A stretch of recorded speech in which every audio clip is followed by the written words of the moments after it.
Live from New York City, this is the Prayer Revolution. My name's Doyal, and I'm here with my good friend and co-host Vira, who's patching in all the way from Florida. And we're glad to see you guys here. This is our daily prayer podcast, where we open up the morning with a little prayer, and then we discuss what it means to bring the mood of prayer into our daily life. It's basically not praying for this, that, and the other. Please change this. Please help that. It's please really just change my consciousness to be in a mood of a receiver in every action that I perform in my life, whether it be in my relationships, in my business, in my family, in my personal life, in my character, how I view the situations, how I view the current crisis going on in the world, how I view my politics, whatever it is. My dear Lord, please guide me, because my best thinking normally gets me where I'm at, and my best thinking isn't going to get me out. And when we connect to that higher power, that higher prayer, we find that our best self usually comes out, and we can find a greater sense of peace and contentment and fulfillment and meaning in our life as we get directed towards our true life's calling. So we're here to do that every day, because I forget every single day. So I need to get reminded. I could see some nodding heads there in the Zoom callers. By the way, if you're tuning in Instagram Live, we have a live Zoom chat. And if you're listening on one of our podcast platforms, we have a live Zoom chat that you can patch into every day if you want to be part of our live audience. Just write to prayerrevolution@bhakticenter.org to get the link for that, or go to bhakticenter.org/online. And there's a chat board here. You can send us questions. You can give us comments and feedbacks. And we have our official Prayer Revolution scribe, Bryn Halava, who's dedicatedly there every day taking notes and responding to our chat boards. And so we're glad that you're here. Welcome, everybody. Thanks for joining us. And with that, I'd like to turn over to Vera, who sets the mood and starts us off with a morning prayer. And then we launch from there. Start with a prayer. Amazing. And launch from there. It's my mantra today. Yes. All right, Baba. Sounds great. So those of us that are with us right now can just take a pause in your day. Whether you are moving around already or you're already sitting down, just to take a pause right now, wherever you're at, and connect to your breath. Connect to full body, deep inhales, deep relaxing exhales. Getting into a space of receiving. We're opening ourselves up. We're softening ourselves to be recipients of grace. Let's soak up that grace that's available for us every moment of our life. It just takes pausing. It takes the intention. It takes the prayer to reconnect to that grace. And that grace is like a river that guides us every moment of our life, helping us to navigate obstacles and helping us to find meaning and purpose in every moment of our life. So setting your own intention as we go into our prayer. What is it that you're looking for in your life more than anything? What is it that you're hoping to connect to? What qualities that are inherent in your nature, that are gifts that are already there within your heart, that are just covered over?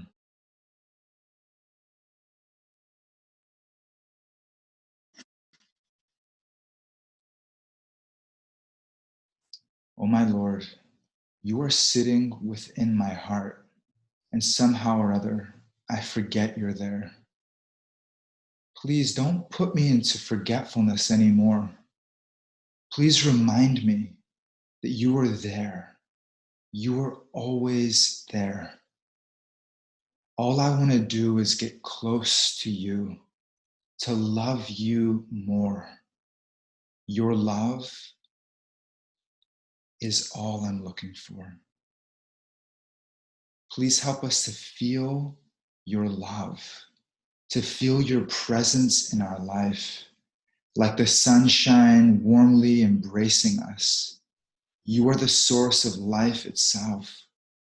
Please help us to recognize you in all of the natural world and act from a place of love in each moment as your messengers and as your servants, allowing ourselves to receive your grace, allowing for us right now to connect to your grace, to feel your presence, to feel that closeness, a dear friend in an embrace.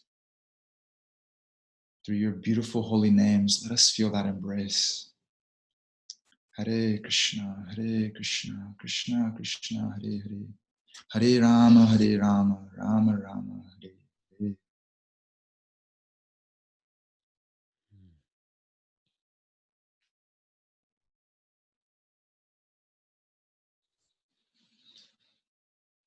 Thanks for being a dear friend, Vera. Thank you for being a dearmost friend, Doyal. Yeah. It's you mentioned like a dearmost friend, and I was thinking how thinking of the friends in my life and how Krishna's friendship, God's friendship, manifests through other people. Mm. Yeah. Mm-hmm. And sometimes it's when I was living in an ashram, there was one of the more senior monks there. I was asking him how he's doing, and you know, there's this section of the Bhagavad Gita in the end, I think of the 11th chapter, where he was talking. This friend of mine, this senior monk, he was saying how you know, it's all the Lord's mercy.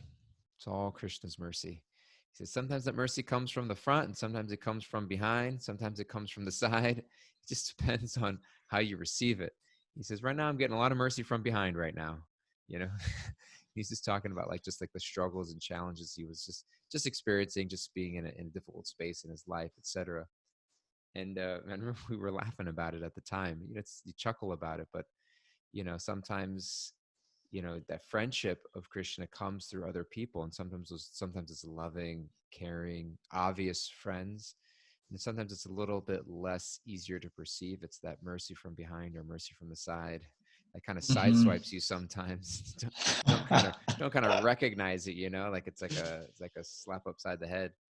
Yeah. But it's to see, you know, I think it boils down to trust, you know, that trusting Mm-hmm. that what's coming into my life, even if it may be challenging, it's an expression of friendship. You know, even in I experienced it even in my own even in my marriage. You know what I mean? In Rasika and I, we've been married going on 6 years now. Married, been together for 7 years, and we've had, you know, very, whether it's ups and downs, and it's what we always go back to, or what's been pointed out to us by other people that have, you know, helped or guided us along the way, is like, just ask the question, you know, where's your trust? You know, Mm-hmm. we're going through something. It's like, he's like, if there's no trust here, we can't even start a conversation. You know what I Mm-hmm. mean? Like if you believe that the other person is trying to hurt you, then yeah, like there's no point in going about this. But Mm-hmm. if you trust that at the end of the day that like you're both trying your best to make this work, and you both really at the end of the day have each other's best interest in mind, then you Mm-hmm. can navigate any mishaps or miscommunications, because it's like, oh, like that hurt, but I trusting that you weren't trying to hurt me, or even if you were, it was just like a momentary, just kind of like, yeah, we lose ourselves sometimes, and we come back to, that's not where I want to be. Mm-hmm. That's not where I want to be. And I think that sometimes there's a sense of when things go wrong, it's like God is punishing me, or God's rubbing my face in the dirt, or like I meant to suffer, and I meant to be like hurt, and I meant to be brought down, and actually like it's almost like it's like God's working against me, and I got to somehow find the loophole. Mm-hmm. And so I think Mm-hmm. that for me, as I was listening to you speak about just like trust, like, oh, like whatever good, whatever bad is coming into my life, like I'm trusting somehow this is an expression of God's friendship, and Mm-hmm. my journey, my job is to try and see it that way somehow. Mm-hmm. Yeah, that's so beautiful, DJ. I was thinking about when you were sharing that you have, you know, C.S. Lewis. I'm not going to quote it directly, but we can look it up also and quote it directly. Yeah, Bryn, you But, you know, want to look yeah, that up as we're saying, see if you can find that quote. That we got our scribe yeah, on the call, on the scene. yeah, that he's, you know, a beautiful quote of, you know, in our happiness to us, and throughout life, God is speaking to us, and in our suffering, God is yelling, you know. So the voice of God is there throughout our life, and we're trying to tune in to that grace. Like I was sitting down in meditation, and there's by 5 a.m. the birds start chirping. So it's the alarm bell in the country. There's a natural alarm bell to help us all enter into the Mother Nature's inbuilt rhythm, circadian rhythm. Yeah, we have those alarms in the city too. They're called cars. Yeah. Mm-hmm. Yeah. Whispers to us in our pleasures, speaks in our consciousness, but shouts in our pains. It is his megaphone to rouse a deaf world. And as you're sharing, really what are we tuning into? If we are tuning into the premise that nature is working constantly for our transformation, just Mother Nature herself, the natural rhythms of this world are working for transformation, are working to help bring us into balance. And then we take that premise to a higher power that has designed Mother Nature, that this entire world is constructed as a school, as a learning ground for us to awaken again our higher consciousness, awaken again our spiritual nature. Every single thing in life, that guidance is there, right? That whisper, that voice, that megaphone, that the volume is there. What are we tuning into? What is the frequency of our consciousness? Am I tuning in to hear God's voice in my life? And through the suffering, am I hearing that megaphone that's directing me, that's getting me to move, that's getting me back into healthy action? And in the pleasures, am I forgetting, right?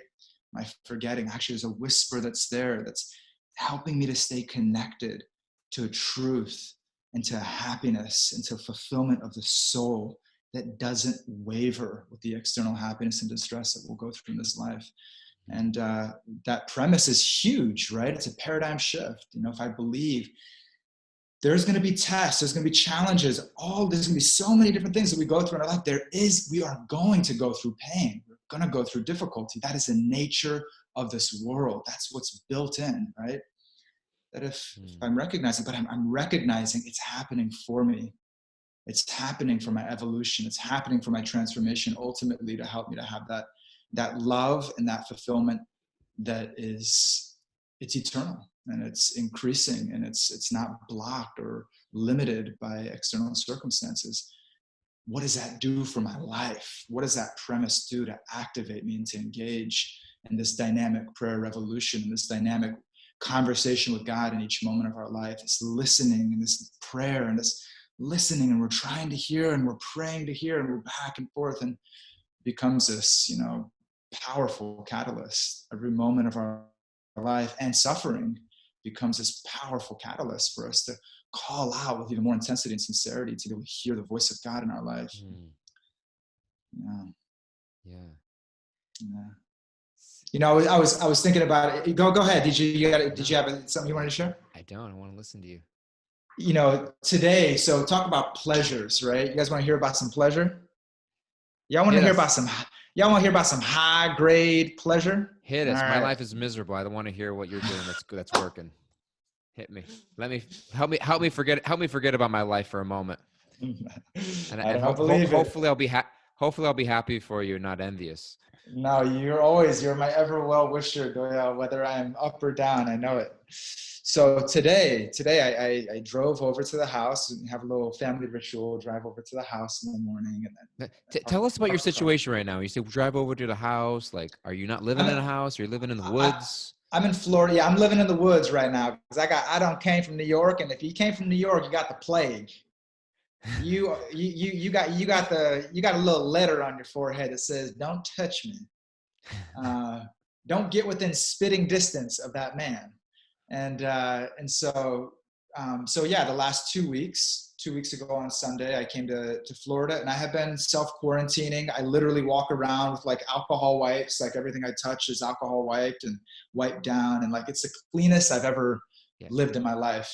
Vira does self-abhyanga with bleach every morning. Yeah, I bleach myself every day. Yeah. Sesame oil and bleach. It's like a sesame. You got mixture. It. If you guys haven't tried it, don't do it. That is not a recommendation. It is a bad idea. So I've been self-quarantining, and so today was the end of my quarantine.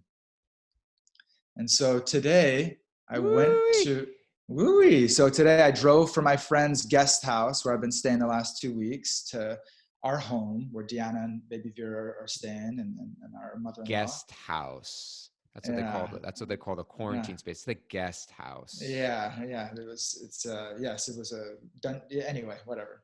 And so I drive over and Deanna comes walking out the house with baby Vera, and it's the first time I held him, first time I hugged her and gave them kisses in 7.5 weeks. And Damn. so, yeah, like, and I felt like, oh my God, like I haven't been touched in 2 months. No, longer than that. I haven't been touched. And, like, yeah, like literally, okay, 2 months. I haven't been touched, right?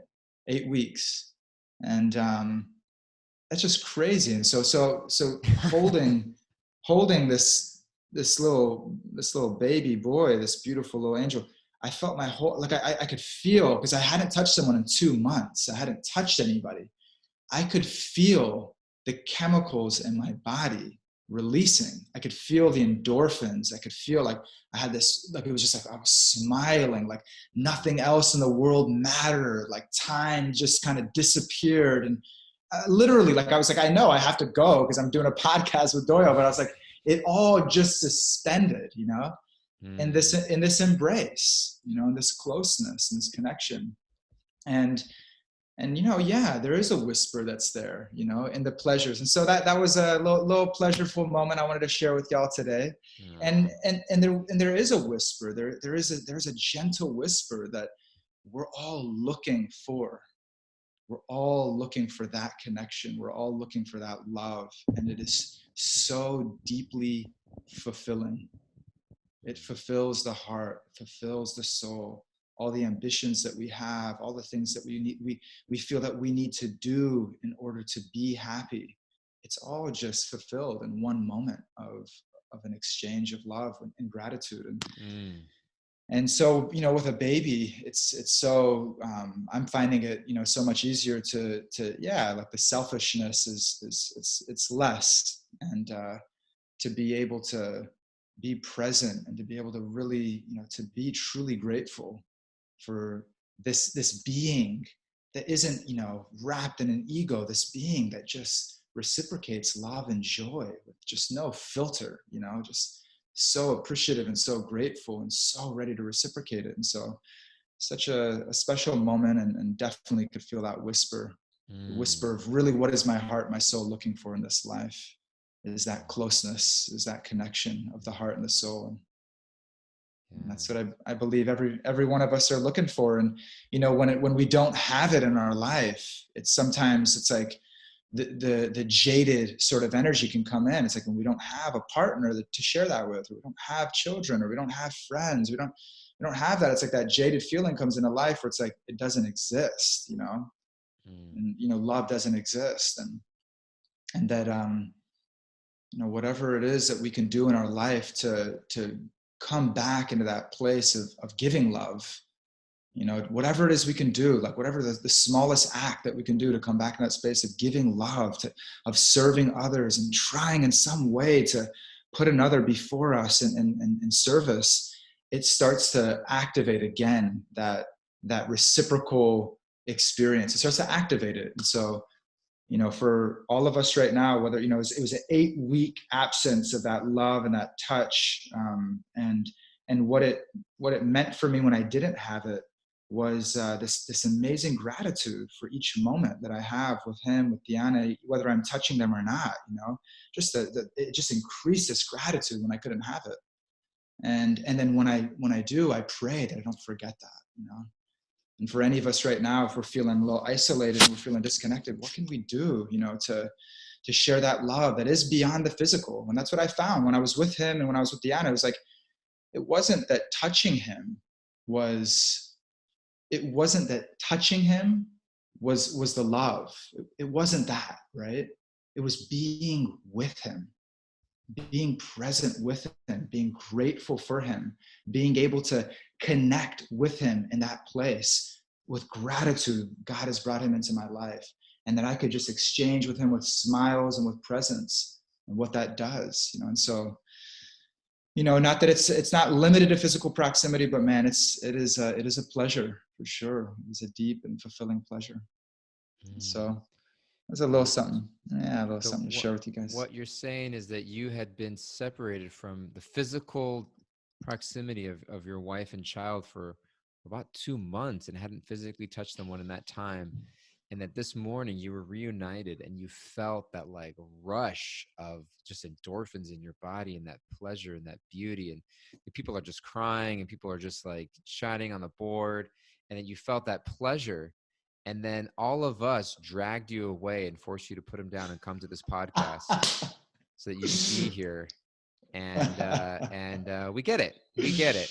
We get it. We cut it short. We cut it short. We realize we get it, Vera. We get the message loud and So clear. I'll see you guys tomorrow. It's really, really great to be with you this morning. No, I'm just Well, what's so sweet about it, or what I'm hearing from you that I love so much. It's just kind of it's you know we've talked a lot about this podcast specifically, and like what's our message, like why are we here, what are we talking about really, and what is the thread that really brings it together. And it's that we've just really forgotten who we are, you know and even when we're reminded, like I think that I have all these material identities associated with me, but I've actually forgotten my truest, deepest identity is a loving servant of a divine spiritual power. That's like that's actually my only real relationship. You know what I mean? That's my only real relationship that matters. And then all other relationships flow from an understanding of that relationship. Because unless I know me, unless I know you, and I know that that's who you are also, I'm not even interacting with you. You know what I mean? mm-hmm. And so it's like, we put on these personas because we're afraid that people won't like us. But people don't Mm-hmm. like us anyways because they don't even know you. They just Mm-hmm. know this false persona that we've created. And we're trying to get people to like that. You know Mm-hmm. what I mean? And I don't even know other people. I don't even know you. I think that you are this, that, or the other. I think that you're just, I think that you're just a Texas boy, former quarterback, Cowboys fan, living in Florida. That's not you. That's not you. Mm-hmm. That's your current identity, that's the suit that you're wearing right now. But That's all you who think about me, Doyle? that's as far as I've gotten. That's as far as I've gotten. You know what I mean? And so it's like, that's not who we are, And so what I'm saying is that when we remember that identity, and how do we remind ourselves that and stay Mm-hmm. connected to that identity? It's through prayer. And it's Mm-hmm. not through prayer of like, okay, my dear Lord, please help me do this. It's that moment to moment remembrance of that when I'm feeling Mm-hmm. stressed, when I'm feeling anxiety, when I'm feeling the pain of like someone wrote me an email that I'm just bursting to respond to, it's like, wait a second. Wait a second. Let me remember and it's basically what's really important. It's when I remind myself of who I am, and when Mm-hmm. I use the power of prayer to remind myself of that, then I'm able to bring into context what's really truly important, and all Mm-hmm. of the pains, all of the stresses, all of the struggles that I'm normally preoccupied with start to melt away, and you recognize that, like, I just want to hold this little baby boy, you Mm-hmm. know Just or want to it's like, give and receive love. just want to give and receive love. I'm having a conversation with my wife this morning, and it's like, whatever's going on in our life, we just look at that little puppy. I'm like, that little puppy loves you. You know what I mean? He does. He follows her around like a little duckling in the house. You Yeah. know what I mean? It's like, that's his world. You know what I mean? Mm-hmm. And all the things that we're stressed out about, it's like, he doesn't even know there's a pandemic right now. You know Mm-hmm. what I mean? He's not even aware. You know what I mean? Mm-hmm. And it's just kind of like, I had this beautiful experience of, when Ramnath Swami spoke on Wisdom of the Sages as a special guest. And he was just saying, like, crises and pandemics come and go throughout time. You know what I Mm-hmm. mean? And what's powerful about this one is that it's affecting us. And we thought Mm-hmm. that somehow we're exempt, you know what I mean? Mm-hmm. Because of whether it's technology or because of where I'm living in the world or whatever. But it's like, he's like, we're just like any other society throughout history. Like, these things are going to come and these things are going to go, whether it's big or whether it's small, whether it's affecting people Mm-hmm. away from you. It's like, this is just the climate of the world.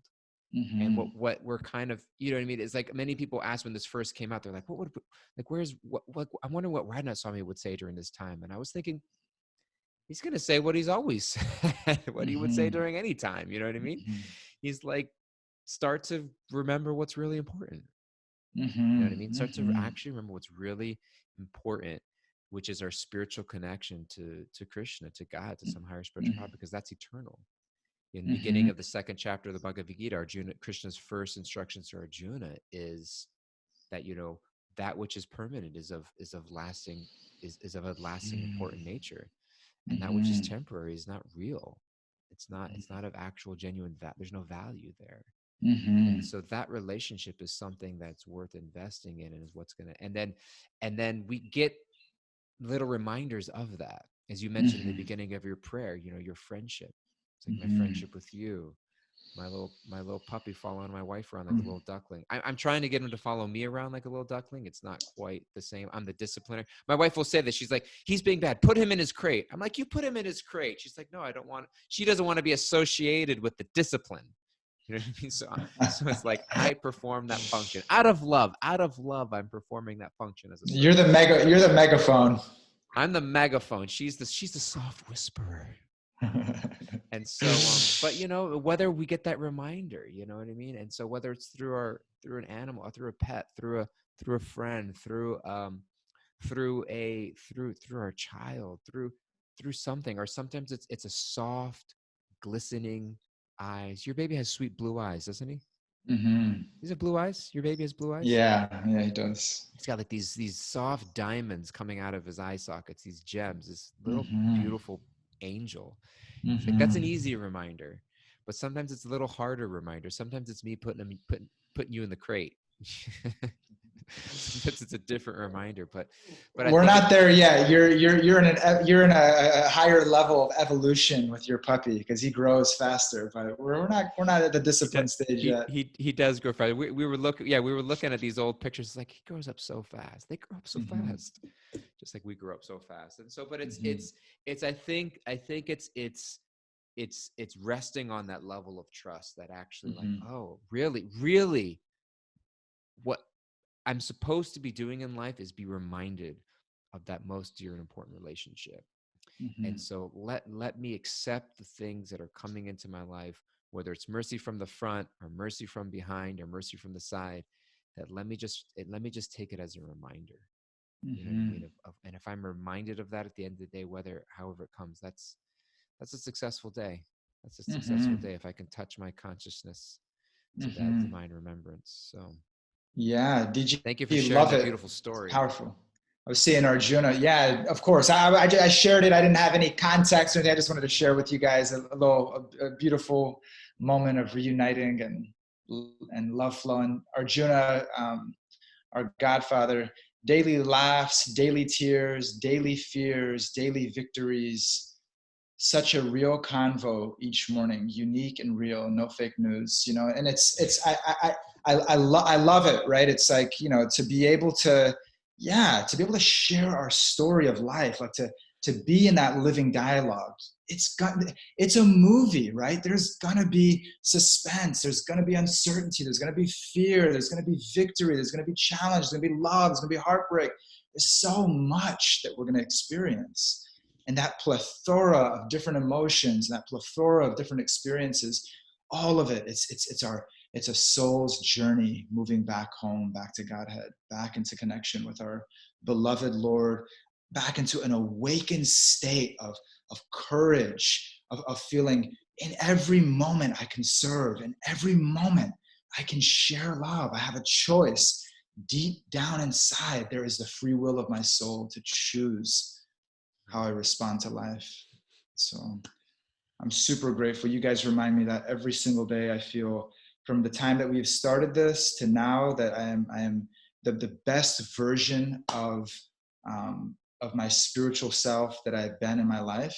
And so much of that's due to you, Doyal, your friendship, your steadiness, and every one of you guys that tune in. I get to see your faces, so many of you every day, Pat and Julie and Trisha and Vivi and Michelle and Bryn and AJ, Jeff, see you guys online, see you guys on Instagram every single day. giving us inspiration, giving us your association. We're building each other up. We're helping each other. We're giving each other that collective, that God's willpower. We're giving each other that through our association to be able to feel safe and to feel trusting that we're in the river of grace and that we're moving closer and closer to that eternal love and that eternal reality. I'm super grateful for you guys. Thank you so much, Vera. Thank you all so much for joining in. That's all the time we have right now, but we're grateful and glad that you guys are here. Please stay connected during that time for yourself, whenever that may be.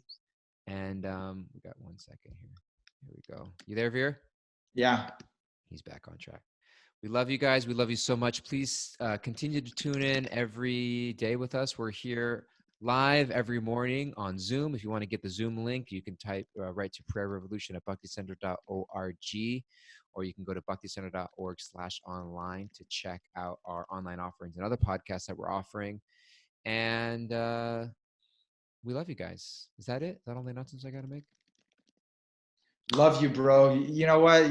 Yeah, let's get it going, guys. Come on. At least we don't have got our outro 5 music seconds. We're looking for our outro music. We're getting there. We're trying to get it. In between. We're dancing. AJ, we're dancing with your baby girl. She's so precious. If you're listening on Instagram Live or if you're listening on one of our recorded platforms, please join us on Zoom. We want to have you here on our live broadcast on Zoom. You can see your beautiful faces and interact on our champ. So they're telling me to I'm hosting. I can't host and dance at the same time, Vivi. Come on. And so I'm trying to Come on, let's see. Come on, move your shoulders, DJ. Move your shoulders. You're Italian, baby. And we are on podcast platforms now. We're on Apple Podcasts. We're on Spotify. We're on SoundCloud. If you're listening, please go to Apple Podcasts and subscribe. Give us a 5-star rating. We know you want to. We want your love. We want your. If you go to Apple Podcasts and give us a 5-star rating, I will dance in the next episode. All right, okay? Come on, guys. Everybody. Apple Podcasts. That's your ticket, Vivi. You want to see me dance? I'll be practicing. We're gonna kick you off the show if you don't dance next one. All right. Sure. Okay, you got it. Yeah, I'll just go spend time with my pup. Love you, bro. Love you guys. Take care, everybody. Be well. We'll see you next time. Hari.